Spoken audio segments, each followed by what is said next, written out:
Bien, donc je vais essayer de vous parler un peu de la mise en place d'une attaque 5 contre 5 face à une défense homme à homme. Alors en partant on va dire d'une conception qui se voudrait un petit peu novatrice, c'est-à-dire que en essayant de ne pas rentrer dans le jeu des personnes qui souhaitent ne pas mettre de collectif et de système de jeu parce que ça bride les joueurs, ni en rentrant dans la conception des entraîneurs qui auraient tendance à dire on va jouer sur des principes de jeu, du jeu à deux, du jeu à trois, et ça suffira pour s'exprimer, et puis à l'encontre de ceux qui ne font que du jeu collectif sur des annonces placées, bien distinctes, avec des joueurs qui sont, on va dire, formatés pour tel ou tel style de jeu. Alors, l'ambition, c'était, donc ça je l'ai pratiqué avec une équipe, c'est pour ça que je vous le présente, l'ambition c'était de dire qu'on aurait deux systèmes de jeu finalement. On aurait deux façons de jouer, je parle, face à une défense homme à homme. La première serait une façon de jeu qu'on emploierait sur du jeu lancé, c'est-à-dire dès lors qu'on n'aurait pas la mise en place suffisante pour que les joueurs puissent se positionner sur une base donnée.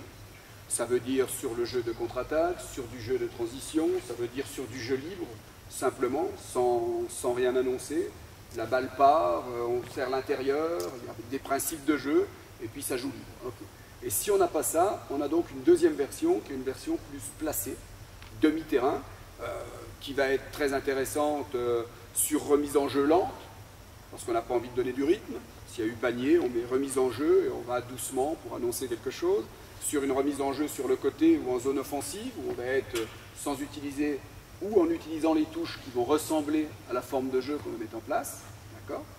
Et puis comme ça, on va avoir cette fois-ci du collectif où les joueurs vont avoir un déplacement qui va être précis et qui va être convenu d'avance, ce qui n'était pas l'autre forme. Et puis, ça c'est quand même relativement réducteur. Donc on a dit oui, on part avec deux formes de jeu, mais sur la forme de jeu placée, on va avoir 3 entrées ou 4 entrées différentes qui vont permettre de ne pas donner d'éclairage à l'adversaire, à la défense adverse, d'une part, et d'autre part, qui vont nous permettre, nous, d'avoir une variété dans notre jeu. Même si on a la même forme de départ, on va avoir de la variété. D'accord ? Et donc, à partir de là, cet après-midi, je vais prendre 3 options par rapport à cette mise en place. Donc, il y a un certain nombre d'entraîneurs pros qui font ça. Par exemple, Alain Tinet était un adepte de son flex qui n'en était pas un, qui commençait toujours avec 2 pivots hauts, 2 extérieurs larges au bas et son meneur, et en fonction de s'il utilisait l'écran, s'il donnait la passe, s'il remettait sur le poste 4, ça enclenchait des situations différentes. Voilà. Alors moi on m'a dit oui mais ça c'est bien pour le haut niveau, et moi je pense que non, je pense qu'on est très en retard effectivement sur les lectures de jeu, etc. au niveau fédéral. Mais je pense aussi qu'on parle beaucoup trop, et c'est ce qu'on évoquait avec Vincent tout de suite, beaucoup trop de termes techniques sans être en application sur le terrain. C'est-à-dire que moi je suis un peu un anticonformiste au niveau de ma façon de fonctionner, parce que j'ai fréquenté, comme l'a dit Cyril, quand on fréquente quelqu'un, on est automatiquement beaucoup influencé par son mode de fonctionnement. Moi j'ai eu la chance de fréquenter Jean-Luc Monchot quand j'étais entraîneur du centre de formation et son assistant à Dijon, qui est vraiment quelqu'un qui fonctionne complètement différemment des autres. Et je me suis aperçu que c'était, comme son frère d'ailleurs, et que c'était la preuve, source de nombreux bons résultats. Donc j'ai pensé que ce n'était pas une mauvaise formule. C'est-à-dire que le jeu découpé en systématiquement jeu à 2, jeu à 3, etc., avec vous glissez, vous ceci, et si lui fait ça, on va partir là, très honnêtement ça me brûle. Voilà. Donc c'est bien parce que c'est en rupture totale avec ce qui s'est fait avant, non pas avec ce que Cyril vous a dit. Mais ça vous permet d'avoir peut-être 2 approches différentes et 2 types de travail différents. D'accord ? Donc il me faudrait 10 joueurs qui ne vont pas transpirer. Ça va tout de suite m'en donner 10. Je n'ai pas l'intention de vous faire courir dans tous les sens, mais il faut quand même 10 joueurs pour qu'on voit les formes de jeu si vous ne voyez pas d'inconvénients. Pas des joueurs. Si vous pouvez en avoir, compte tenu que ça sera 2 et à 3, si on peut avoir 5 chasubles d'une couleur et 5 de l'autre. Allez, allez. Je sais que c'est la dernière intervention, mais on se dépêche. Je sais que j'ai la plus facile. Bon, on va. Allez, 5 bleus, 5 jaunes, c'est parti. Bon, le joueur, il serait aussi long que ça, je pense que vous auriez déjà pété un boulot. Évidemment, l'entraîneur, il permet de mettre une dynamique sur l'entraînement. On essaie de jouer pour rester tranquillement. Ils sont en bleu. Je t'ai connu tant petit, mais.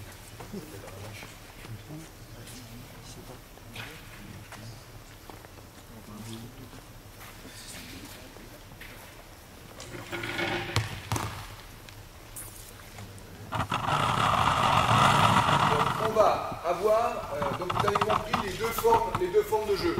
Sur du jeu qui va être en rythme, on va avoir une façon de jouer. Sur du jeu qui va être pas statique, mais en tout cas demi-terrain, plus, on va avoir une autre forme de jeu. Donc c'est celle qui nous concerne aujourd'hui. Alors, pour réussir à mettre en place cette situation, on va avoir 3 phases, que je vais considérer 3 phases qui partiraient du début de saison. D'accord? La première phase, qui pour moi consiste à travailler sur les chemins de déplacement. Alors, on va véritablement intégrer, répéter, finalement ce que font beaucoup d'entraîneurs. Mais trop d'entraîneurs s'arrêtent à cette phase-là. C'est-à-dire que tu passes la balle là, tu cours, tu fais ceci, tu fais cela, voilà, et on sait comment chaque joueur est à même de se déplacer. Ça va être la première phase. La deuxième phase qu'on va voir, ça va être la forme de jeu. On la connaît. Maintenant, pourquoi? Donc, quelle est la finalité de chaque forme de jeu? Là, on va faire 3 entrées. On va considérer que sur les 3 entrées, on a 3 options fortes et différentes. C'est-à-dire qu'à haut niveau, c'est systématique. D'accord? Vous avez les 3-4 premières passes. Ça dépend des entraîneurs, mais souvent, 3-4 premières passes qui sont en réalité des leurs. L'objectif étant d'arriver à telle situation pour avoir de l'avance sur le temps défensif et après jouer sur le point fort qu'on a décidé de jouer. En fonction du moment du match, en fonction du score, en fonction du nombre de fautes, on va prendre une option X à un moment donné parce qu'on sait que tel joueur a 3 fautes et qu'il ne va pas défendre fort ou alors qu'ils vont être obligés de déclencher des ailes et donc à ce moment-là on aura un tir facile quelque part. Donc ça c'est l'intelligence de jeu, en dehors de l'intelligence de lecture de jeu dont on parle souvent sur les écrans, etc. Moi c'est une chose sur laquelle j'aime que les joueurs progressent. L'intelligence de jeu par rapport au contexte et par rapport au moment donné du match. Donc 1, je me déplace. 2, je sais où je veux aller. On joue pour qui? Pour le shooter, pour le meneur, pour l'intérieur. Ok? Et troisième chose, qui là est plus complexe et qui va surtout intervenir en fonction du niveau de pratique, qui va surtout intervenir en deuxième phase de saison, je dirais après les 2 premières de toute façon, et en fonction du niveau de vos joueurs, qui va intervenir le plus tôt possible, c'est quoi? C'est être capable de connaître les déplacements de notre forme de jeu, de connaître là où on veut aller, mais qu'en réalité, là où on veut aller, c'est l'option forte pour jouer intérieur, mais qu'en réalité, sur cette forme de jeu, on a aussi l'option forte pour jouer sur l'extérieur. C'est-à-dire qu'après, on peut fort bien dire, on va jouer sur le poste 5 au temps mort parce que on veut provoquer une faute, parce qu'on domine, parce que plein de choses, et faire l'entrée par la première passe ici, ou faire l'entrée par la première passe là, ou faire l'entrée par un départ en rythme. Et ça ne nous empêchera pas, sur ces 3 situations-là, de trouver une situation pour nos 2 ou 3 joueurs forts. Sachant qu'il est clair qu'on décline à l'intérieur d'une équipe des statuts, qu'il est important que les joueurs connaissent leurs statuts, et que dans une équipe, on ne peut pas avoir 5 joueurs qui soient à dominante forte, offensive, et qui soient des priorités de jeu. Ce qui ne veut pas dire qu'on ne doit pas donner de l'importance aux autres. Mais ce qui veut dire simplement qu'il faut que chacun comprenne qui est dans le registre extérieur notre point fort, qui est dans le registre pénétration de notre point fort, qui est dans le registre fixation intérieure de notre point fort, etc. D'accord? Donc c'est important que les joueurs aient connaissance de ça, avant la mise en place du collectif. pour qu'ils puissent se rendre compte que si on met ça en place, c'est pas parce qu'on préfère Albert à Joseph, mais c'est parce qu'on sait que lui va être rentable sur ce qu'on met ici et que l'autre va pouvoir faire un autre type de travail. Donc on va sortir les bleus, c'est en défense, on va les sortir. On va considérer qu'on a un poste 4. Désolé. Vas-y, c'est beau. Non, mais on n'a pas des bonnes choses. D'accord? Et on va voir la première forme. Donc on va travailler en 1-4. Première chose, on va travailler en 1-4. On attaque. Donc très là, un plus large. D'accord? Et puis, on va travailler sur cette forme. D'accord? Et on va faire première passe du côté 4. Donc je ne vais pas tout évoquer, parce que sinon en 1h30, on n'aura jamais le temps. Donc je ne vous parle pas du départ backdoor qui est disponible à chaque fois, je ne vous parle pas de la situation de démarquage, la situation de 1 contre 1 quand on part, etc. Okay? Donc première situation, on passe ici, écran de 4. D'accord? You see a letter. Voilà, appel de balle. Ok? Et le 4 va sortir pour réclamer la balle dans le même temps. Sam va porter un écran diagonal à 1 qui est sorti, pardon, il est petit là. Toi, tu vas être descendu légèrement ici. On va redonner le ballon avec l'utilisation de cet écran ici. Et dans le timing de passe, ce joueur-là va aller porter l'écran sur l'intérieur. Et on va faire un pixel picker à la fin. Voilà, et tu vas remonter. Allez, vite, vous le mettez en place, vous faites. Voilà. Moi, ce qui m'intéresse dans les joueurs, c'est maintenant. On l'a vu qu'une fois, qu'est-ce qu'on fait? Allez.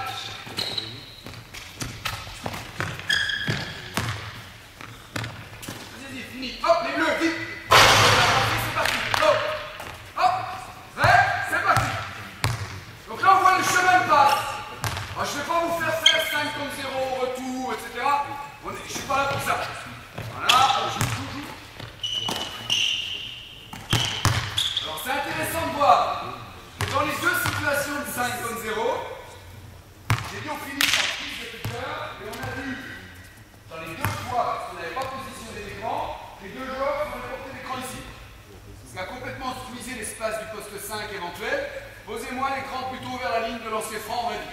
On y va vite. Hop, allez.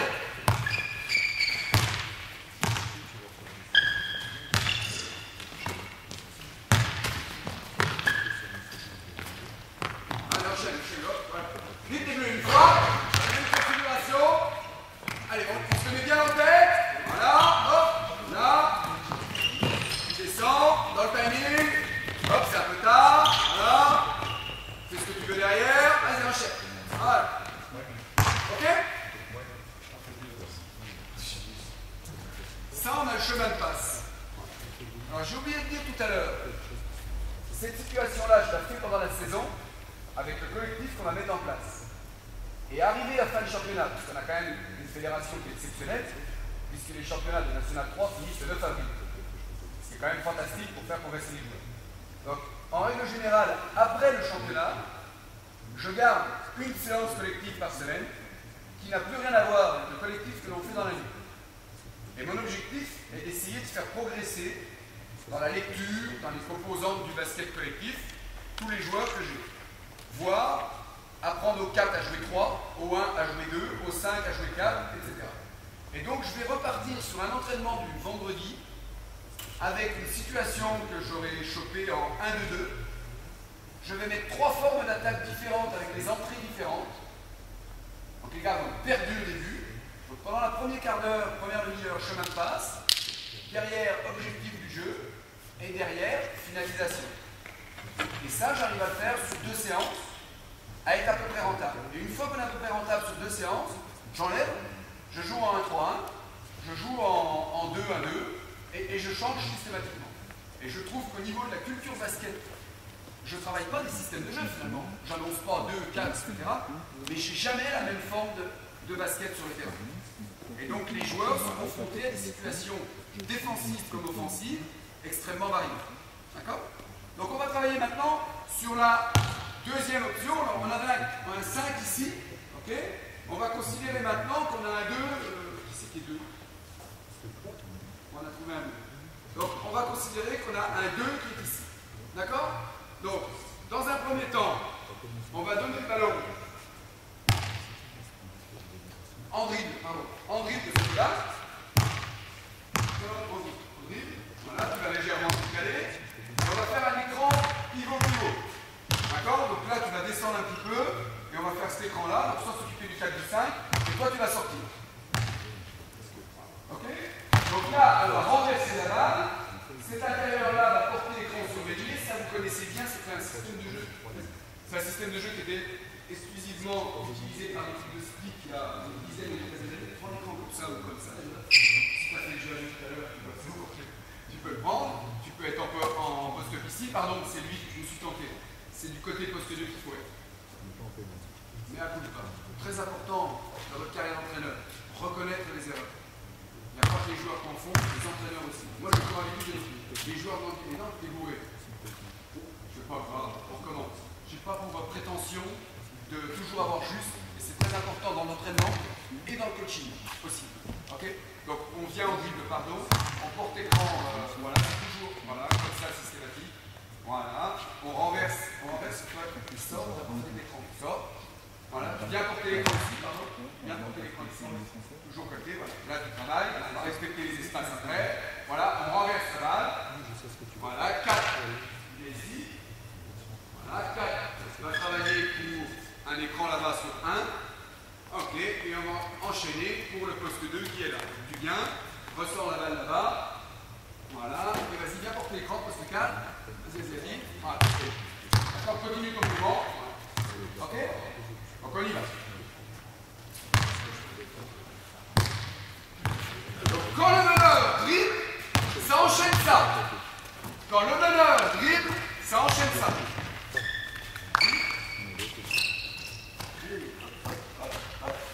Je ne regarde pas hein, si vous passez près de l'écran, les déplacements, etc. Enchaîne. Vite les bleus. Allez. Là, allez, go!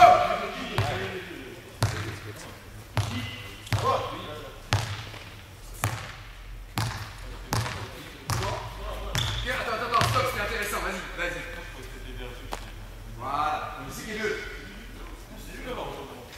Alors, les gars, est-ce que c'est pas important de définir les statuts des joueurs avant? Ouais? D'accord? Ouais? Allez. Bien succès. Voilà. Succès. Vas-y, enchaîne. C'est pas très proche, ça, hein? Allez, go, shoot, tu fais une passe, enchaîne. Allez, suivant les choses, vite, parce que ça pose plus de problèmes. Benoît. Allez, là, c'est un peu plus complexe, alors, on y va. Voilà, hop, écran, profil. Voilà, et on shoot. Allez, vite, on shoot, on fait n'importe quoi, vas-y, enchaîne. Voilà, on fait une simulation, prêt? Allez, hop. Top. Pourquoi t'as annoncé 2? Non, mais il dit pour le 2. Ah bon, d'accord, il n'y a pas besoin de faire pour le 2. Puisque si tu dribbles, c'est pour le 2. Ah bah ouais. D'accord. Et alors, on va prendre un Là, vas-y. Allez, go. Tu sais que c'est plus dur à trouver un joueur qui connaît sa faute qu'un entraîneur. Hein. Allez, hop, enchaîne. Voilà. Passe côté 4. On y va. Passe côté 4. Vite les choses. On n'est pas perdu là. Hop, c'est parti. Stop. Voilà, on est perdu. Stop, voilà. On est perdu parce qu'on est habitué à une forme d'entraînement. On est conditionné, intérieur ou pas intérieur. T'en fous. Si je te mets là-haut, tu vas savoir ce qu'il fait. Pour connaître la difficulté du joueur intérieur, il faut connaître son chemin de déplacement, connaître la difficulté qu'il a à se mettre en position forte près du panier, comment il l'exploite, quels sont les problèmes qu'il rencontre. Si l'ailier connaît ces problèmes-là, lui, ça va lui permettre de ne pas être en critique permanente négative, mais de se dire que si effectivement il a été surpassé ou autre, il y a peut-être des raisons. D'accord? On y va. Allez, là on est avec les jaunes, côté 4. Hop! Et hop, enchaîne, voilà. Voilà, hop. Allez, petit cœur. Voilà, allez, c'est parti. Hop. Les deux, on y va. C'est parti. Hop! Hop! Voilà. Voilà. Vas-y, c'est pas grave. Prêt? Bien. Si tu te gourres, c'est pas grave. En défense, il y a un précepte qui dit quand tu te gourres, reviens au milieu de la zone réservée. Quand tu sais plus où t'es, hein, tu en as changé, tu reviens au milieu de la zone réservée, c'est tout le chemin qu'on va faire derrière. D'accord? En attaque, tu dois bouger. Quand tu commences à faire ça, jamais de marche arrière. Tu te tromper sur les choses. Bien, maintenant le meneur de jeu, le dispositeur du jeu, va vous trouver soit le poste 2, soit le poste 4. Choisissez. Allez, sors.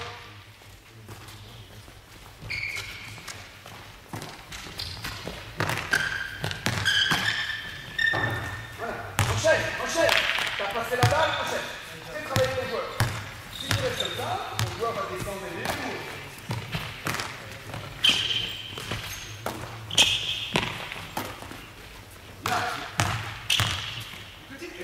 Continue. Attends, alors là, dans ce temps-là, on arrête tout, on met les bleus, on va jusqu'au bout. On y va. On y va.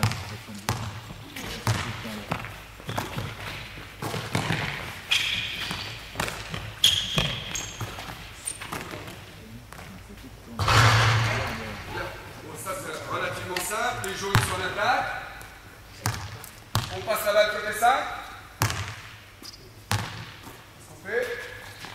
Ah là on innove. Non, on n'a encore pas fait.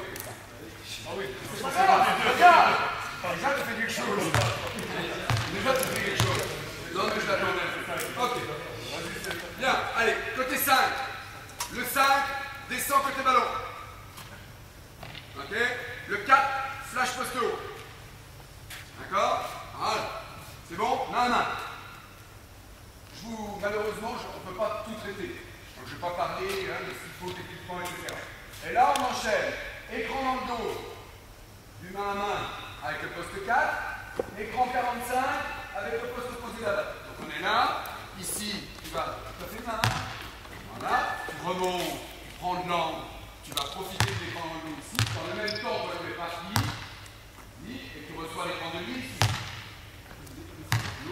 Voilà. Ok. D'accord? On est dans cette configuration-là. Maintenant, si on donne la balle ici, on va finir. Hein? Si on donne la balle ici, là tu as fait. D'accord? Après, toi tu enchaînes un écran là-bas. Voilà. Et tu viens là. L'écran. Voilà. Et c'est bon? Voilà. Faites-moi ça parce qu'après il va être perdu. Faites-moi le comme ça. Ok? Oui, c'est pas grave, t'inquiète. T'inquiète. Voilà, je suis poste haut. Poste haut. Viens.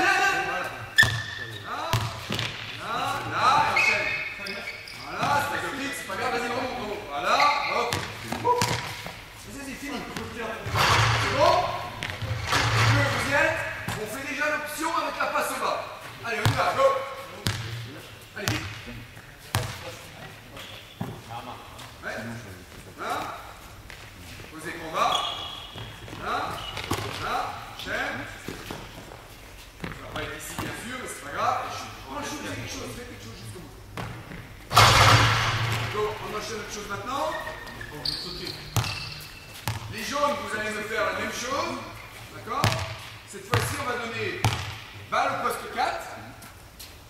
Donc, vas-y, tu vas là-bas.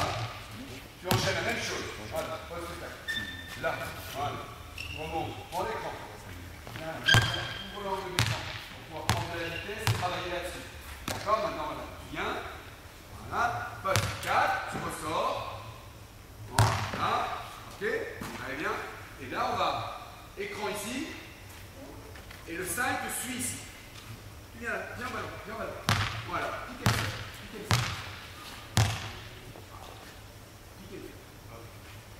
D'accord? Là, pique là.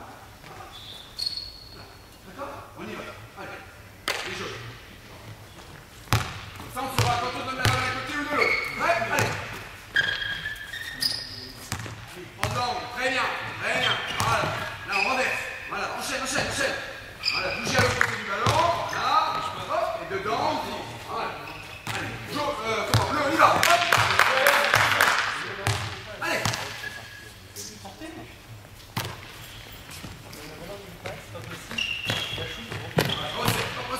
Ressort, viens monter la balle. Voilà, écran. Suis le ballon, demande le nom. Voilà, là. Voilà. Allez, hop.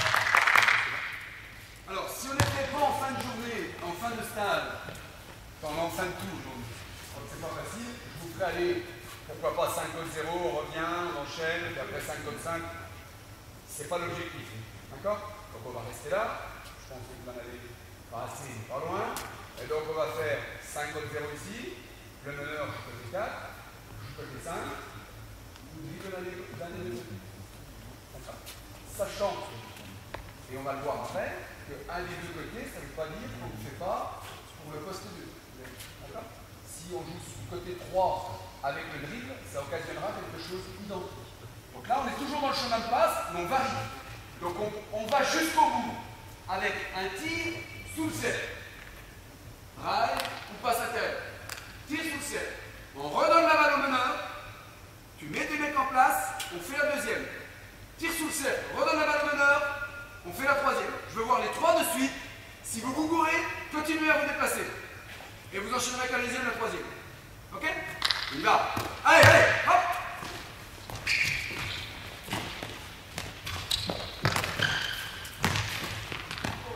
Tire intérieur, balle au meneur, vite!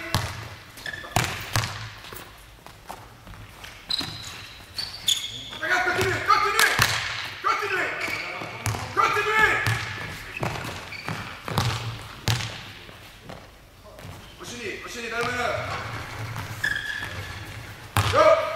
Saute pas à droite, c'est allé, tu vois, allez!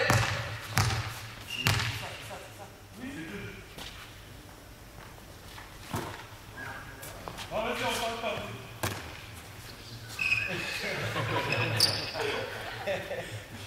Et les bleus, les bleus. Prenez la balle. Eux, ils en ont fait deux. Non. Allez, on va voir. Alors, ça, vous voyez, là, ce qui vient de se passer. Finalement, tout le monde a un peu le sourire. Quand on fait le collectif comme ça, durant l'année, on se fait un peu chier, on attend de jouer.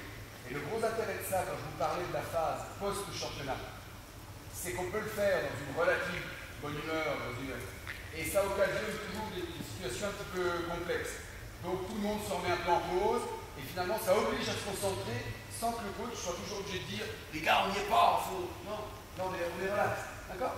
Vas-y.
Les gars qui n'y arrivent pas font 5 suicides en moins de 30. La première équipe qui m'appelle et qui fait les 3 trucs avec du rythme, bien dans le truc, etc. Le suicide, c'est pas pour punir, c'est simplement pour mettre un challenge et que les mecs les regardent de l'autre côté et qu'ils soient là captivés. C'est important de captiver les mecs sur le terrain. Les suicides, c'est pas très bon non plus. Ouais, les jaunes avec le ballon. Les jaunes avec la balle. Allez. On va considérer, tout de suite c'est bizarre, un coach commence à être relativement cool, comme les joueurs derrière, Story, commence à être... donc c'est bien propice à la fin de saison. D'accord? Plutôt que les mecs vous disent, c'est chier, j'ai pas envie de venir à l'entraînement, qu'est-ce qu'on va faire? Ils n'ont qu'une envie, ils se foutent en salle ou des conneries. Et donc on peut les faire bosser basket en étant relativement décontractés, mais en travaillant pour le futur avec la petite idée qu'on a de ce qu'on veut mettre pour la suite. D'accord? Donc maintenant on va travailler côté 4. D'accord? Côté 4. On a fait cheminement de passe. Et là on va voir objectif prioritaire. Côté 4, boum. Il est très clairement fixé, l'objectif prioritaire. Très clairement fixé. C'est vraiment d'obtenir, je ne parle pas de la technique, parce que là j'ai déjà mal placé, etc. Peu importe, mais il est très clairement ici. D'accord? Donc, sur cette situation, on peut lancer. Sur cette situation, quand on va jouer côté 4, on va avoir recherché et trouver souvent cette situation-là. Ce qui n'empêchera pas de donner la balle là-haut, ce qui n'empêchera pas de faire plein de choses. Mais prioritairement, on sait que là, on va avoir un écran entre un extérieur et notre poste 5, et donc on va avoir ici une possibilité de jouer en jeu direct avec l'extérieur et le poste 5. Ok? Donc deuxième situation, on travaille sur le dribble. Côté 2. Bon.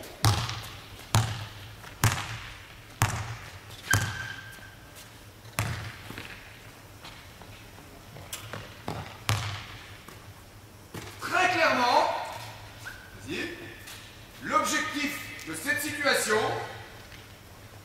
va être de travailler au début de saison.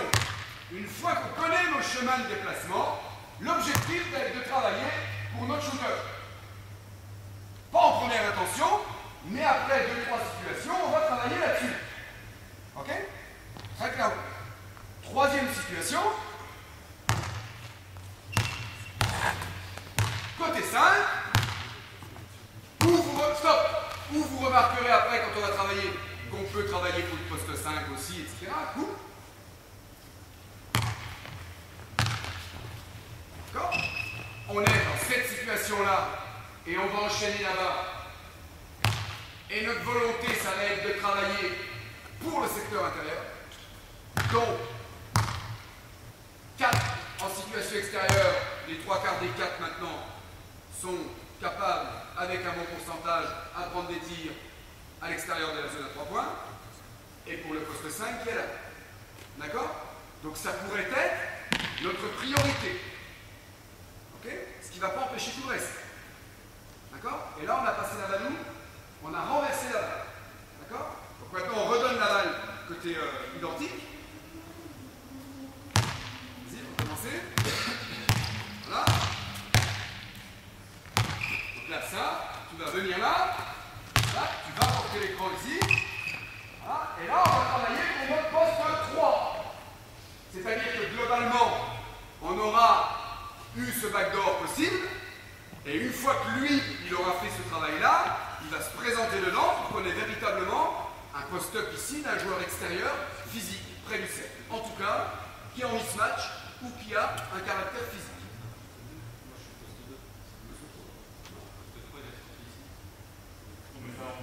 Pas sûr, je vais mettre ça, pas sûr. D'accord? Et quand on va jouer ça, ça va être pour ça. D'accord? Donc on a vu tout à l'heure le poste 5 placé, le poste 2 avec son tir extérieur, le poste 3 en puissance. Ok? Et on a vu que quand le poste 5 était aussi amené à suivre le ballon là, on pouvait jouer avec 4-5. Donc on a finalement tous les joueurs qui sont intéressés par cette forme de jeu à un point élevé sur une des situations. Sauf un. C'est le meneur. Et là, on expliquera pourquoi après. D'accord?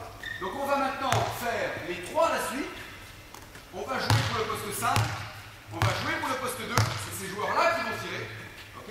Et on va jouer pour le poste 3. C'est ce joueur-là qui va tirer. Enfin, le mec qui part à la tête. D'accord? Prêt? Allez! Là, on est côté 4. On sait pourquoi on fait ça. Exactement. On sait pourquoi. C'est parce qu'on domine ici. Parce que le défenseur a 3 points. Donc on vient chercher la 4e. Voilà, d'accord? En place. Maintenant on travaille sur côté 5. Vas-y, enchaîne. Côté 5. Et on sait qu'on va trouver le backdoor ou poste piste. Non, poste piste. Tu viens ici et une fois que tu es là. D'accord? J'aurais voulu trouver ça. Ouais, c'est pas grave. On a donné la balle au poste 4. Renverse, vas-y. Voilà, suis. Et là on a travaillé les deux intérieurs. Voilà, vas-y. Voilà, on joue là, où tu prends le tir extérieur là. D'accord?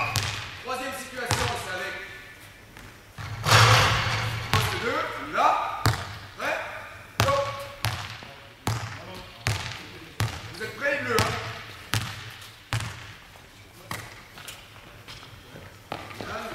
Voilà, hop, le meneur au-dessus, vas-y. Et là, c'est ce qu'on veut chercher. D'accord? Ok? On donne la balle au bleu, on travaille là où on veut amener la balle, à chaque fois. Ok? Ouais? Là, on sait qu'on veut amener la balle où? Allez. On veut l'amener là. Allez. En place. Hop. Deuxième. Allez. Là. Prochaine. Contre l'écran. Là, poste 4 là-haut. Ou ici. Ouais, qu'est-ce qu'on fait ici à ça? Tu dois faire quoi là? Non, pas tu restes là. Là, tu dois aller porter un écran là-bas. Tu dois, bien sûr. Vas-y, bon. Ok? Allez, troisième situation. Parfait.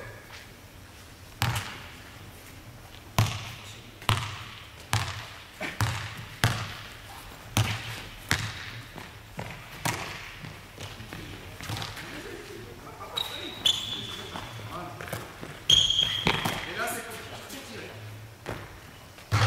Ok? Donc, on a travaillé pendant une demi-heure sur les cheminements. Nous, ça nous a pris 10 minutes. On a travaillé une demi-heure sur la spécificité de chaque entrée. Si je joue côté 4, il va se passer ça. Si je joue côté 5, il va se passer ça. Si je suis en dribble d'un côté ou de l'autre, il va se passer ça. On est d'accord? C'est bon? Donc maintenant, ce qui va être important, dans la troisième phase qui va s'opérer après le début du championnat sûrement, parce qu'on a aussi le jeu lancé, on a aussi le jeu de zone, on a beaucoup de choses à travailler, donc on ne peut pas tout faire. Et le problème de souvent des entraîneurs, c'est de vouloir être prêt le jour d'entraînement, le jour du premier match, pardon, et que tout soit nickel. C'est impossible. Au premier match, il faut avoir un groupe constitué, il faut avoir un groupe qui soit en rythme, donc pas passer son temps à discuter comme ça, d'accord? Il faut de la confiance et il faut déjà l'attribution de rôle au sein de l'équipe. Et si on a déjà ça comme collectif placé, un collectif lancé, plus une ou deux situations de zone, on est déjà prêt. Il faut l'intensité. Il faut travailler la défense, il faut faire plein de choses. Okay. Donc il ne faut pas vouloir avoir 50 000 choses à faire. Donc maintenant, on va travailler la même chose avec 5 défenseurs en place. Et donc la troisième phase dont je vous avais parlé, c'était quoi?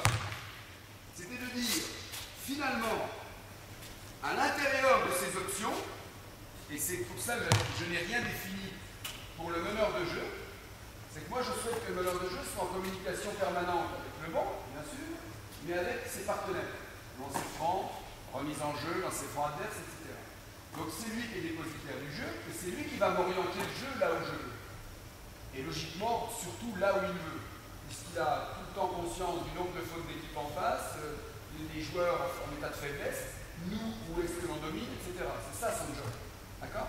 Donc maintenant, il va travailler sur une option, et ce qu'on va s'apercevoir, c'est qu'on va d'abord travailler 5-5 spécifiquement. On va aller là où on a dit tout à l'heure.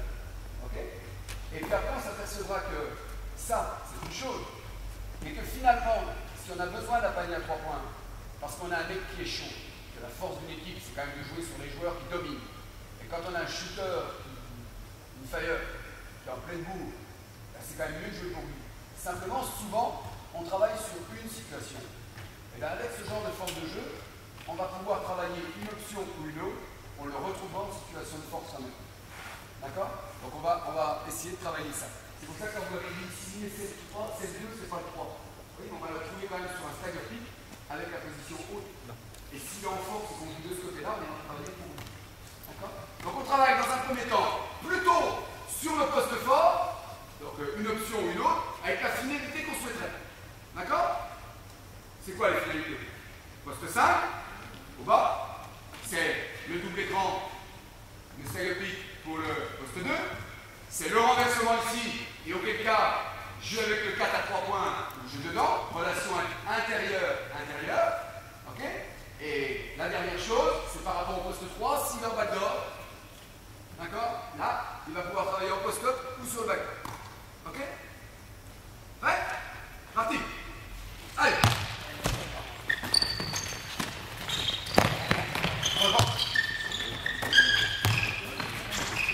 Bon.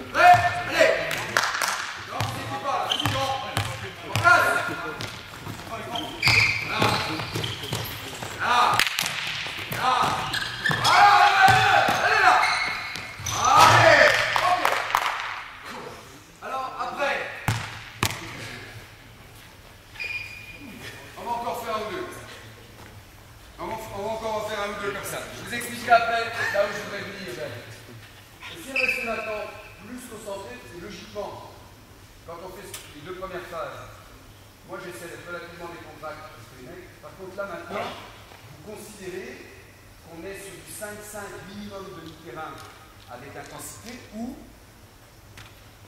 en fonction du jour, du moment, en 2 allers-retours, en jeu chrono, en jeu point, etc. Donc là maintenant, tu ne peux plus te permettre d'être relax. Moi, mon objectif, j'aime bien regarder quelqu'un, moi, mon objectif au début, c'est d'intéresser les mecs à la séance. Donc il faut qu'ils soient cool quand même. Contrairement à psychorigide, avant des matchs, avant certains types de matchs, il faut cadrer l'équipe, etc. Fin de saison par exemple, vous mettez cool, hop, et après, d'eux-mêmes, tu donnes le ballon, et là il n'y a pas besoin de vous demander, vous y allez, vous jouez. D'accord? Il faut qu'on commence à être ensemble. On y va? Allez, les 3 options. La défense, je ne cherchez pas spécialement à prendre le ballon, hein, il faut qu'on travaille à l'attaque. Allez, hop!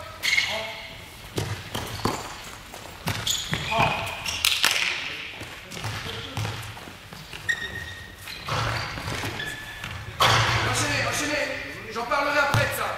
Continue. Non, ouais, changez chaque fois, c'est pas grave. Allez, hop! Allez!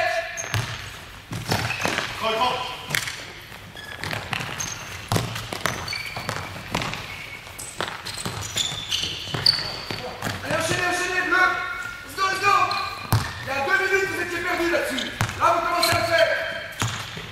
Non, attends, stop. C'est pas si mal. On avait dit... Attends, on est sur quoi là? Côté 2. Prêt? J'ai pas vu l'écran dessus, une sortie. Hein? C'est ça. Prêt?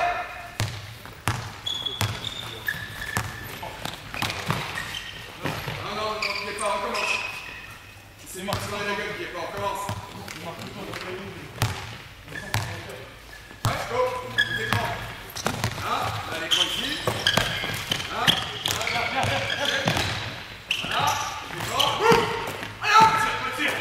Allez, enchaîne! On passe la barre, vite, on passe la barre, on enchaîne. On a vu 2 options.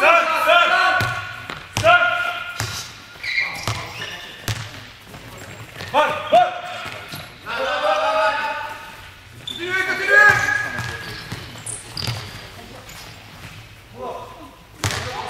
Ça c'est le niveau de jeu là, c'est pas grave. Continuez! Bravo! Continue! Côté 5!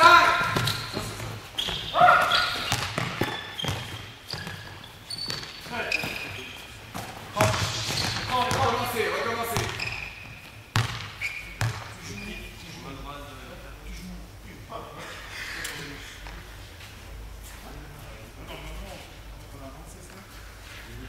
Là, on a joué côté 5. On a joué côté 5. On a joué côté haut. Il allait avoir le back clic qui doit monter là-bas. D'accord? On le fait la côté 5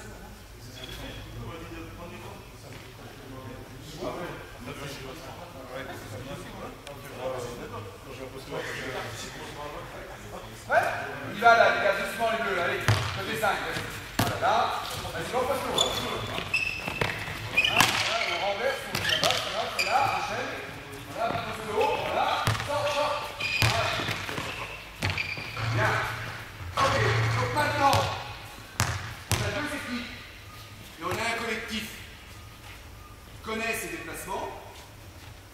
Ensuite, on a 2 équipes qui connaissent les points forts sur la forme de jeu selon l'entrée que l'on fait. Et maintenant, il faut qu'on ait 2 équipes qui se rendent compte qu'on peut jouer sur d'autres situations, même si on a fait la forme d'entrée pour le poste 2 ou on va prendre l'explication pour le poste 2 avec le stagger coup. D'accord? Si on le voit basiquement, c'est vraiment fait pour le shooter. Donc on le fait. D'accord? Pour le shooter. Là, donc tu prends en dribble, voilà. Vas-y, il y a l'écran là. Normalement tu descends. Voilà, tu viens porter l'écran en grand ici. Donc toi, tu passes là, voilà. Basiquement, voilà, on est sous cette configuration-là. On a renversé la balle. Ok. On renverse la balle sur le meneur, c'est ça. Voilà. Et qu'est-ce qu'attend la défense maintenant? La défense est focalisée là-dessus. Et 9 fois sur 10, ce qu'on va trouver ici, c'est un dump du poste 5 ici, du poste 4. Et on se rend compte quoi? Qu'en deuxième intention, notre jeu qui est fait pour jouer sur l'extérieur, pour le tir extérieur, c'est un jeu hyper rentable, voire plus rentable sur le poste intérieur. Ça veut dire quoi? Ça veut dire que là, on va avoir soit le flash tout de suite, soit tu vas poser l'écran. Là, ici, ça a aidé ou autre, ça flotte un peu. Tu vas renverser. Et là, on va avoir un boulevard. Ok? C'est plus cette situation-là qui va m'intéresser. Et la deuxième, parce qu'elle va avoir plus d'espace. Et parce qu'elle concerne le poste 4 avec l'immobile, c'est lui qui va travailler. Et là, il y a toujours un moment de latence au niveau défensif. Est-ce qu'il faut que je sorte parce que le coach a dit attention au tireur, etc. Mais rarement une couverture qui va être là. Sinon, on va être appliqué. Donc, il va toujours avoir ça. Et là, à ce moment-là, ça va être le moment qu'on va choisir ici. Toi, tu vas être en poste là-bas. Et puis, c'est le moment qu'on va choisir pour travailler ici. D'accord?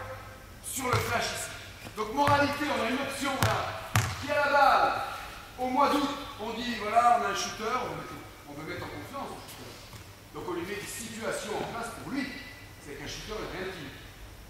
Hein, si vous ne le mettez pas en confiance, si vous ne lui dites pas il y a ça et ça, c'est pour toi, tu peux y aller, vas-y. Si vous ne lui dites pas ça, votre shooter, ça ne sera pas un shooter. D'accord? Un shooter, ce n'est pas un mec qui fait que shooter. C'est un mec qui doit savoir que sur 2-3 situations, il est libre. Moi, par exemple, j'ai un mec qui est très bon shooter cette année. Il n'a encore pas beaucoup prouvé. Mais la première année, c'est toujours difficile. Début août, on arrive en transition, en contre-attaque, il me dit, mais là, est-ce que je peux ou... Moi, j'ai été clair. Si tu as 3 mètres d'avance, 2 mètres d'avance, 1 mètre d'avance, en transition, tu as le droit de prendre ce tir. Mais dans l'équipe, il y en a 2 qui peuvent les prendre. Pas 4, 2. Parce que je refuse de faire 6 passes, 5 écrans pour trouver un shoot, alors qu'ici, j'ai un mec qui a l'entraînement, m'en met une sur 10. D'accord? Or, si on est en transition offensive, je sais que je ne suis pas en danger sur le repli, et je sais que j'ai un grand minimum qui vient courir ici. Donc je sais que j'ai du potentiel au rebond, et je ne suis pas en danger là-bas. Maintenant, il faut être intelligent. S'il reste 1 minute 30, qu'on est à plus 8, faut-il le prendre? C'est une autre question. Moi, je parle pour le moment du jeu en général. Je ne suis pas en train de travailler sur les fins de match, etc. Le jeu en général. Est-ce qu'il faut le faire autant à l'extérieur qu'à domicile? Est-ce qu'on peut donner du rythme au match ou pas? C'est autre chose. C'est ce week-end, j'avais clairement défini l'option de ne pas prendre ce genre de truc. On avait une équipe en face de nous qui a 90 points de moyenne. On n'allait pas lui donner du ballon qui, même quand on marque, elle fait ça et ils sont déjà en train de shooter là-bas. Donc on n'allait pas leur donner des munitions pourries et on va les mettre. D'accord. C'est bon? Donc là on a vu clairement sur cette option qu'on pouvait tout à fait trouver autre chose. Okay. Alors on va maintenant refaire ça avec la défense. On sait qu'on peut donc avoir de la continuité dans le jeu sans rechercher spécifiquement ça. On va par exemple parler de l'option où on a renversé ici avec l'écran qui démarre. Tiens le 4, viens poser l'écran. Qui c'est qui a l'écran normalement? C'est l'ailier, vas-y. Voilà. Là, il y a le poste 5 qui l'a suivi. Voilà. Là, on est dans une configuration de jeu collectif. Très bien. Mais notre problématique ici, elle n'est pas de dire on fait le système 2, le système 4, on veut donner la balle à gauche ou à droite.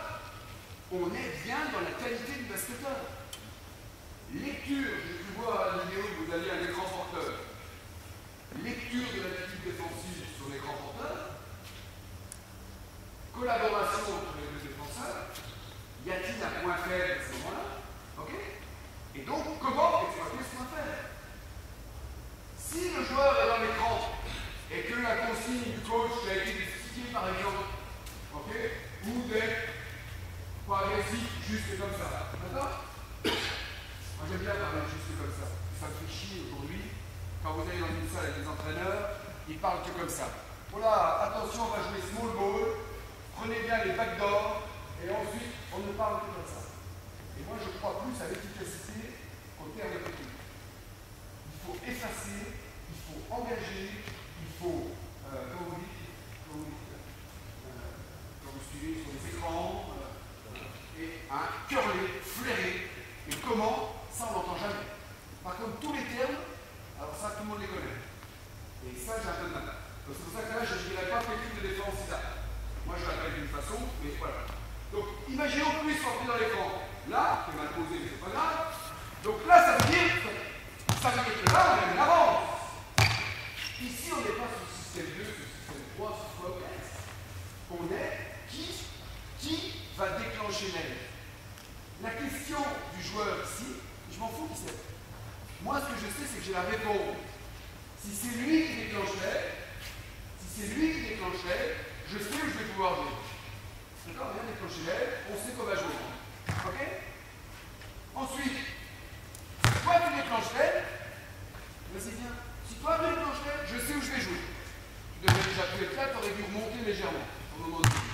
Ok? Et ensuite, s'il y a aide là, on sait ce qui va se passer, ça va être là que ça va jouer. D'accord? Pour dire quoi? En finalité, qu'on joue libre, on ne joue pas avec une forme de jeu.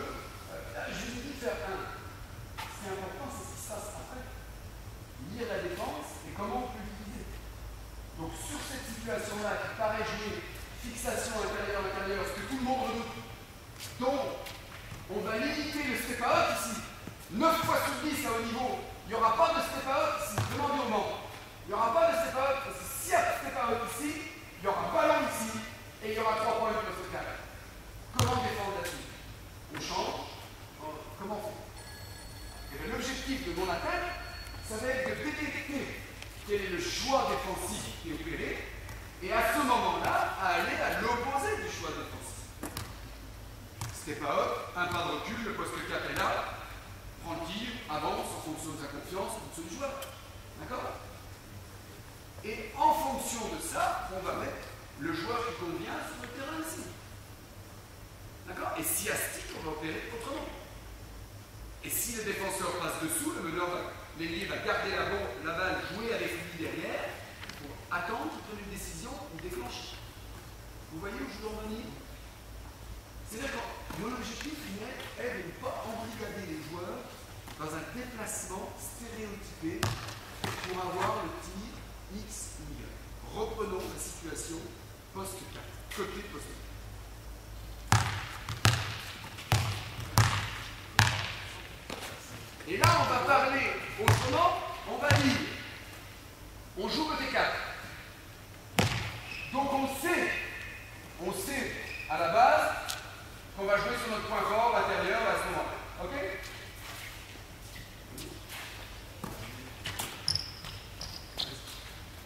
Et là, 9 fois sur 10.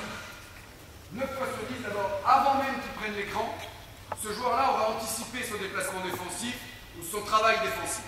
Donc d'abord, tu ne dois pas partir, ce que vous avez très bien fait, toi tu l'as très bien fait tout à l'heure. Le meneur était déjà en train de faire l'interception là-bas. Tu es revenu ici. Et c'est ça que je demande à mes joueurs. Mais de toute façon, en revenant ici, le pivot, il était où? Il était toujours en poste bas. Il était toujours utilisable. Toujours en position de force. D'accord? Donc maintenant, ce qu'on va trouver souvent, c'est la balle est au-dessus à la base. La balle est au-dessus. Là, et lui, il est en train de sortir. Et toi, c'est dans la trajectoire de passe que tu vas porter l'écran. Donc tu n'es pas ici. Et là. D'accord? Je suis là. Et c'est au moment où là. Ok? La 9 fois sur 10, qu'est-ce qui se passe? C'est que tout le monde est déjà en train de faire ça.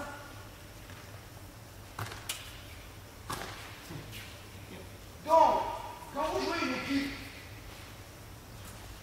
à un certain niveau, quand on commence à jouer sur ce genre de forme de jeu, l'intérêt, c'est qu'en prenant la même forme de jeu, on va l'utiliser de façon différente. Et avec le même point fort. Donc, soit on peut utiliser la même force différemment, soit on utilise plusieurs forces avec la même forme. En essayant de le rendre le plus simple possible. On essaie de pratiquer pour voir si on peut s'en servir. Prêt? On y va? Allez, il y a 2-3 petites choses que vous devriez voir.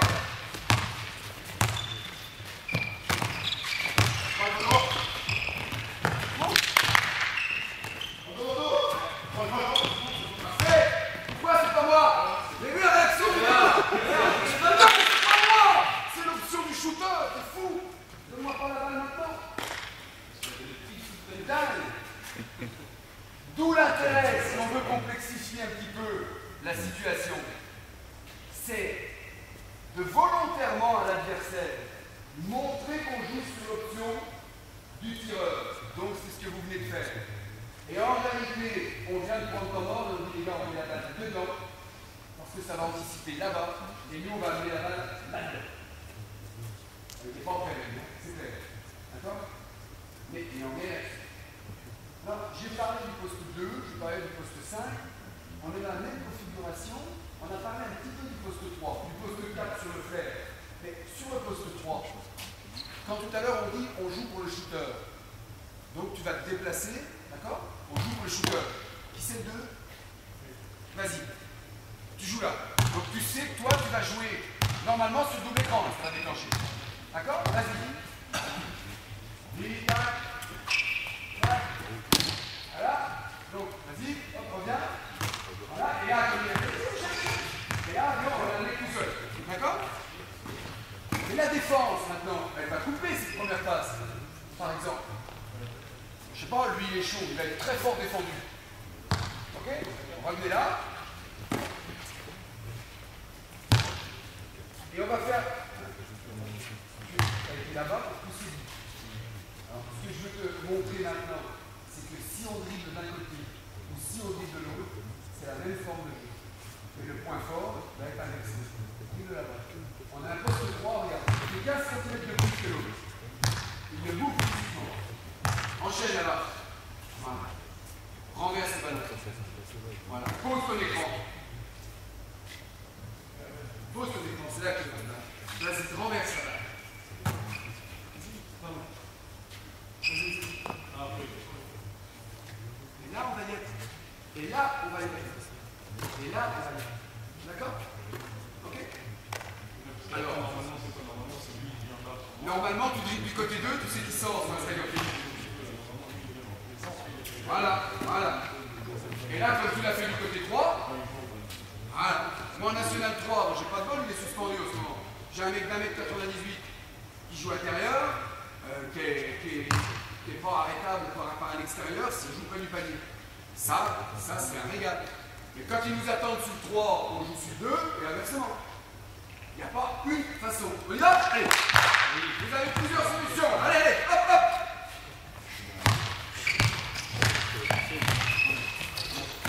Toi, là, hop. Voilà, et tout le joue.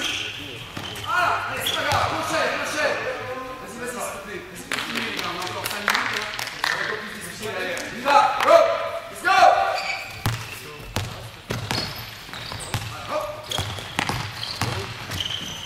Et alors, enchaînez, enchaînez. Enchaînez.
Comment, après, rendre perceptible par rapport au jeu à 2 et 3 votre attaque de main.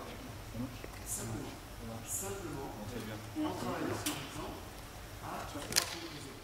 Alors on met 3 joueurs en attaque et 3 joueurs. Vous savez, une fameuse séance où vous avez, allez, vous êtes 9 à l'entraînement, on fait 3 contre 3 contre 3 contre unité, vous êtes 12, même chose, ou 4 contre 4. Comment faire? Il faut quand même 3 jours. Allez, un meneur, un extérieur et un intérieur. Ouais, mais attends, il n'y a personne. Non, viens à l'extérieur, viens à l'intérieur. On ne va pas jouer si tu veux, comme tu connais le jeu, comme tu connais au rôle principe. Voilà. Qui est en défense là? Alors, là, on va dire échauffement, vous connaissez tous Michigan. Je crois qu'il y a 80% des entraîneurs français qui font Michigan maintenant, en échauffement. Alors, on peut fort bien travailler à 3 contre 0 toutes ces formes de jeu pour autant qu'on prépare son entraînement. Et derrière, on peut l'enchaîner sur du jeu à 3 contre 3. Par exemple, on peut fort bien travailler dans ces situations-là, avoir un intérieur, donc on arrive en 3 contre 3, avoir l'intérieur qui vient ici porter l'écran. Vas-y, viens. Voilà, le meneur va se décaler en ligne. Ça va. On va travailler sur cet écran-là. Vas-y. Pour avoir le post-up ici, situation qu'on a vue tout à l'heure. Et si on n'a pas ça, on redonne le ballon là-bas. Et lui, il va repartir ici. Et là, on va travailler sur le flash. Et dans le même temps, vous allez travailler la situation de 1 contre 1 du meneur, dont je peux parler aujourd'hui volontairement. D'accord? Volontairement. Le meneur de jeu, pour moi, le meneur de jeu, je passe autant de temps avec lui tout seul quasiment avec le reste de l'équipe. Donc si tu veux, lui, il sait qu'il a possibilité de tirer, possibilité de driver, mais ce qui m'importe, c'est qu'il sente le jeu, la situation précise du moment, qu'il sente les rapports de force dans le match, que ce soit individuel ou collectif. Donc quels sont les temps forts et les temps faibles? On sait fort bien que dans un match, on a des temps faibles. On est capable d'encaisser 6-8 points de suite, on ne met pas dedans, on ne fait pas les bons choix, on n'est pas bien. Le meneur de jeu, il est important qu'à ce moment-là, il trouve la bonne clé. On n'a que 2 temps morts en première mi-temps, 3 en deuxième. Le meneur de jeu, c'est fort bien qu'on est dans un temps fort et que le temps fort, on le domine à l'intérieur. Il doit, en tout état de cause, tant que la défense ne met pas une stratégie en place pour stopper le jeu intérieur. Le meneur de jeu doit bombarder le jeu à l'intérieur. Donc il doit voir ses joueurs extérieurs, on les bouffe dedans, c'est là qu'il faut jouer. C'est là qu'il faut jouer. D'accord? Ça, c'est le rôle du meneur de jeu. Et c'est pour ça que, toi, je ne t'ai pas attribué d'importance, parce qu'en réalité, tu en as beaucoup plus, et ça dépasse le champ de ce qu'on apprend. Donc pour dire le 3 contre 3, on vient de voir une situation qu'on peut tout à fait travailler. D'accord? Deuxième situation qu'on peut travailler, par exemple, passe à l'aile. Côté 5. Hein? Qu'est-ce qui se passe côté 5? Attends, bien aimé, pardon, excuse-moi. Vas-y. Mets-toi là. On va travailler comme ça. Et on va travailler main à main. Et toi, tu vas venir au ballon. Là, et il va avoir ça. Et là, tu vas monter. Tu vas aller monter, prendre. Vas-y, monte. On va prendre l'espace. Stop. Là, pendant ce temps, toi, rappelle-toi qu'on est en 1-4. Et que dans ce temps, quand lui libère l'espace, ici, il y a un boulevard. D'accord? Maintenant, toi, tu vas monter là-haut. Et que là, ce que vous avez fait en jeu à 2, jeu à 3.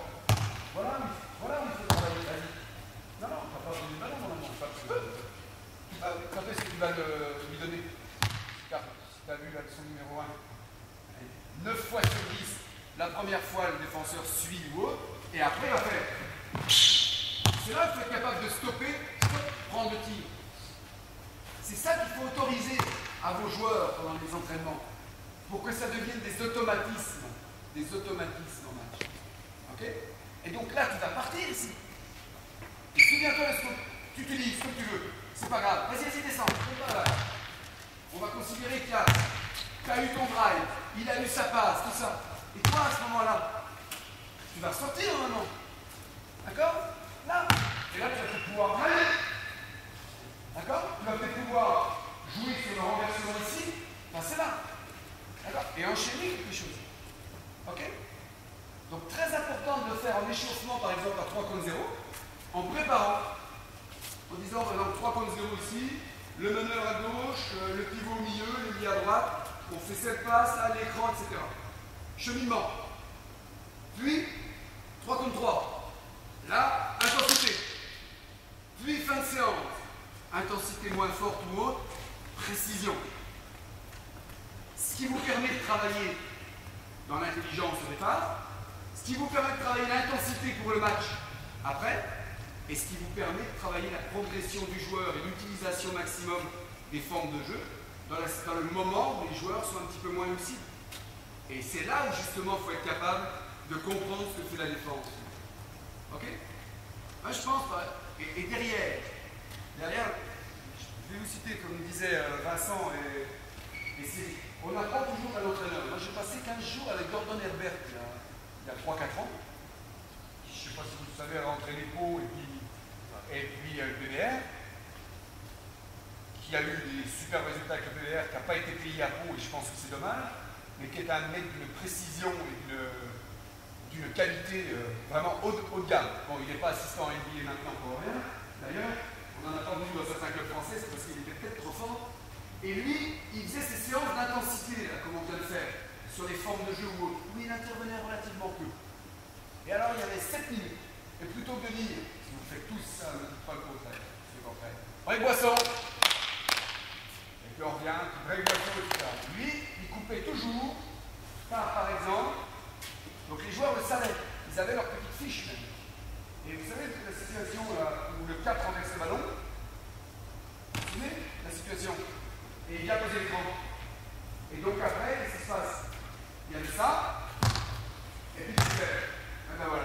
Et là, il travaillait à deux, avec un mec ici. D'accord? Et le poste 4, avant d'aller voir, il faisait ça, bon, par terre, bon, hop, 5 fois, va boire, et après un autre, et après un autre. Systématiquement, il refaisait travailler dans un contexte de nos défenses, il faisait retravailler un point technique particulier au joueur. C'est comme pour les enfants à l'école, pour réimprimer. Et ça marche très très bien. Okay? Parce que les joueurs, en réalité, nous, on veut leur faire comprendre des choses et on les remet en situation 5-5. Mais ils n'ont pas automatisé les choses. Et je vais maintenant revenir sur la situation de 5-5 tout à l'heure. Dans le 5-5, on a vu par exemple la situation, il y a pick the picker, le poste 5 est là, viens voir.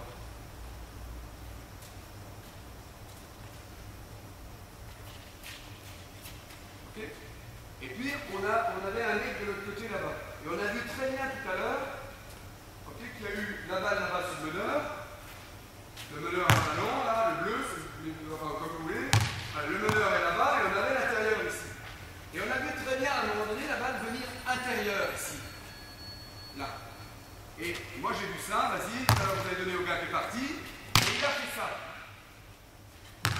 Stop. Là, plutôt que d'avoir 25 collectifs, il est bon d'en avoir relativement peu, mais d'avoir des pré-collectifs que l'on connaît. C'est-à-dire que moi, chaque fois que le ballon est drivé en ligne de fond par un intérieur ou un extérieur, là, ce joueur qui est là n'aurait pas dû. Je l'ai vu tout à l'heure, il était là, il aurait fait ça. Voilà, solution de passe. Ok? Au même titre, je drive une ligne de fond ici.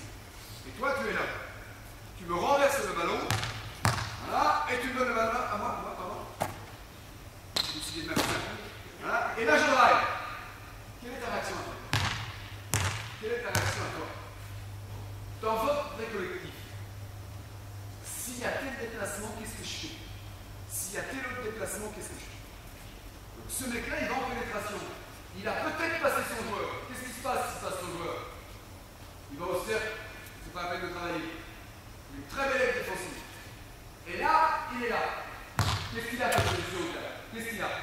Il a effectivement ça. Alors si c'est un poste 3 puissant et que le défenseur est mal placé, il va venir là. Et qu'est-ce qu'il doit avoir? Un appui, un soutien. Un appui, un soutien. D'accord? Ça, regardez dans le match, en plus le niveau s'élève, en plus vous avez ce genre de situation. Et souvent les mecs ils disent, putain mais t'as pénétré, fais la passe. Le mec, est-ce que t'as ouvert le chemin de passe? La question est là. Donc nous, très régulièrement, on est dans le forme collective comme ça, mais très régulièrement on travaille ce que vous avez vu tout à l'heure, et ce genre de truc. Tout à l'heure je l'ai expliqué quand il y avait le pick and roll 4-1. Pénétration, le 1, il a été pris dans l'écran, le 1 c'est ça. Et là, l'ailier, je vais dire chez moi, mais chez vous, descendez. Et l'ailier, il gueule après au temps mort, il dit putain mais j'ai pas le ballon. C'est normal. Ce mec-là, il est moitié en l'air, et toi, t'as pas bougé d'un iota, on l'a dit. La ligne de passe, c'est pas ouverte. Donc si, non, l'inverse. Si moi, quand je drive ici, ton mec, il va automatiquement, il est côté aile, il va automatiquement assurer une rotation, quoi. Si toi, tu montes un peu dans l'espace, elle va être d'accord? J'en ai fini avec l'aspect terrain. Si on s'assoit et qu'on en parle 5 minutes, ou 1 minute, ou une demi-heure, c'est vous qui voyez. Je répondrai à toutes vos questions. Voilà. Donc, je vous écoute. Si vous avez quelque chose à dire. Sachant que c'est le moment. C'est le moment. Alors, moi, je suis loin de me considérer comme hyper compétent, etc. Il faut toujours beaucoup d'humilité quand on encadre, quand on coach, mais c'est le moment de prendre des choses. On ne devient pas entraîneur en ouvrant le livre à la page 178 en disant c'est comme ça, comme ça, comme ça. Ça, c'est de la foutaise. On devient entraîneur en échangeant, en allant voir ce que les autres font, en essayant de comprendre pourquoi ils font ça et quel est leur objectif. C'est-à-dire que ça ne sert à rien de critiquer un coach. Il vaut mieux, parce qu'il y a beaucoup de gens comme ça, même en tant qu'entraîneur, tiens, mais je l'ai battu sur la zone. Cherche à comprendre pourquoi il a continué à faire telle défense alors que tu l'as dominé. Peut-être qu'il a un problème qui fait que. Hein, d'accord? Il y a toujours une raison. Et à partir de là, on est d'accord avec ou on est contre. On n'est pas d'accord. Vos questions.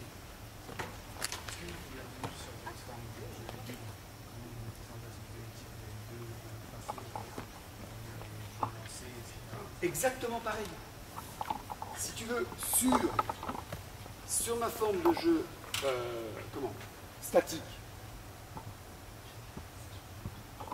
et vous avez bien compris que ce qui est intéressant, c'est qu'il ne faut pas, parce que ça c'est catastrophique, quand vous dites à vos joueurs, il faut que le 5 soit du côté 2 et que le 4 soit du côté 3, les gars, en match, ça ne se passe pas comme ça. On perd déjà 10 secondes à monter la balle, il y a la pression défensive. Moi, les gars, ils savent qu'on est en 1-4. Et après, ils jouent. D'accord? Donc, ça veut dire que si on a couru, par exemple, et qu'on... Hop, voilà, on est en 1-4. Maintenant, la deuxième forme de jeu, eh ben, elle est comme ça.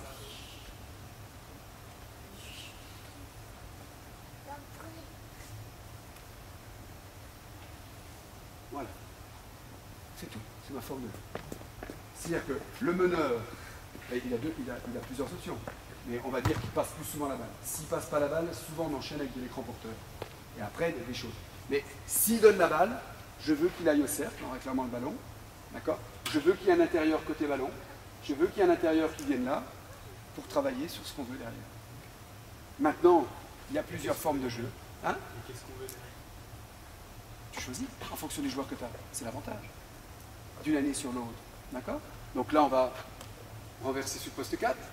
Peut-être un écran ici. Pourquoi? Parce que là, j'ai un bon poste 3. Très fort sur le post-up. Donc qu'est-ce qu'on va faire? On va renverser la balle ici. Pourquoi? Pour avoir le post-up ici. Et je vais dire au 5 de poser un backdoor parce que j'ai un 4 aérien. Ok, ça marche.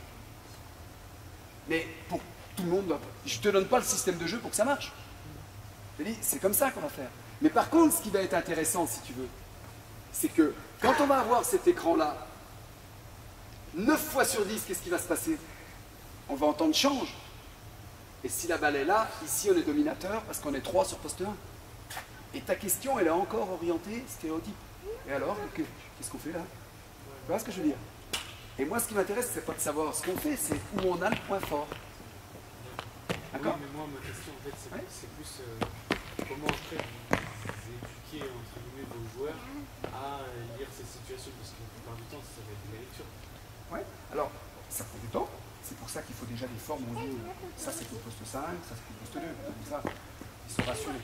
Ça prend du temps, mais je fais remarquer que tout à l'heure, quand on a commencé à jouer 5-5, même dans la bonne humeur, on a vu à un moment donné 2-3 situations de passe qui se sont faites, c'était pas spécialement prévu, ou des déplacements où vous étiez trompé, vous avez continué. Pourquoi? Parce que vous êtes libre dans votre tête. Et le pire, c'est de penser, ah, mais je devais aller porter l'écran, qu'est-ce que je fais, etc. Et là, t'es mort. C'est-à-dire que lui, là, à la limite, quand il a renversé la balle, là, il peut aller porter un écran ici. Lui, il peut monter porter un écran ici. Là, on peut faire pick the picker, comme tu dis. C'est des systèmes de jeu différents. Il n'y a pas un bon, un mauvais. Simplement, il y a ça. Je ne veux pas que ce soit toujours ça. Parce que si la balle, elle est coupée, qu'est-ce qu'on fait? Nous, si la balle, elle est coupée ici, on revient à même côté et on a une autre situation qui se crée. Et si on ne peut pas donner la balle sur de la transition ici, le meneur de jeu garde le ballon, de deux choses l'une, soit il passe et poste 4, soit il appelle l'écran et on enchaîne quelque chose de ce style-là. Alors je suis loin, hein, je suis loin du jeu. Le basket, c'est pour ça que je parlais d'humilité. On a fait le tournoi du cercle au mois de septembre. Moi je suis assez humble parce que je pense avoir coaché quand même un petit niveau correct pendant un certain nombre d'années. Aujourd'hui je suis en National 3 et ça ne me pose pas de problème, c'est le même métier. Simplement les gens dévalorisent. Pour eux, être assistant, c'est pas bien. Il faut coacher le plus vite possible, le plus haut possible. Faites jamais cette erreur-là. Parce que quand vous aurez dépassé votre seuil de compétence du moment, vous serez ridicule. Et j'en connais des tas. Et les jeunes qui sont au CFA, méfiez-vous de ça. Parce que j'en connais un paquet qui sortent du CFA. D'accord? Il faut prendre, non pas pour dépanner un club, il faut prendre parce que ça correspond à votre niveau d'entraînement. D'accord? Et donc, j'en étais où? Le début, la question. Oui, par rapport à la lecture, etc. On a fait un super match samedi qu'on a perdu. Dans la lecture de jeu offensivement, on a été brillant. On a été brillant. On a fait le tournoi du cercle. On a fait un match en finale. Tout passait. Mais alors, un coup la lecture, un coup l'adresse, tout passait. Et puis on a fait 2 matchs, on a gagné 53-49 et 58-56. Est-ce que c'est parce qu'on grillait trop d'énergie en défense? Est-ce que... Il y a plein après de raisons. Mais il ne faut pas croire que ça vient du jour au lendemain. Ce que je peux juste te dire, c'est que moi j'étais allé là-bas pour les sauver de la descente parce qu'ils étaient très mal. On s'est maintenu. L'an dernier, on a fini 2e. Cette année, on espère faire aussi bien. Avec un joueur majeur de moins, c'est dur. Mais ce que je peux te dire, c'est que dans l'ensemble, les joueurs qui sont là-bas depuis 1 an et demi, qui savaient 2 systèmes de jeu, parce que le coach disait on fait là, on passe la balle à gauche et là on va le trouver. Voilà, c'était ça après qu'il y avait. Aujourd'hui, les joueurs sont capables de répondre collectivement à plein de situations différentes. Ça, c'est ce qui m'intéresse. Je dirais même qu'on en est arrivé maintenant à un point où toi j'ai une forme de jeu que je vais mettre par exemple pour 2 matchs. À haut niveau, c'est ce qui se passe. Je ne sais pas si vous voyez à haut niveau, un petit peu si vous suivez. C'est-à-dire qu'à haut niveau, vous avez des coachs qui vont avoir une batterie de 12 collectifs au début de saison, qui vont rôder pendant les matchs amicaux, 4 pendant un match. Parce que les cassettes s'échangent, il y a 4 pendant notre match, 4 pendant notre match. Et puis, quand ils vont jouer Strasbourg, qui a telle particularité, ils vont orienter sur fist-up 2 et 3. C'est ce qui va le mieux pour jouer Strasbourg.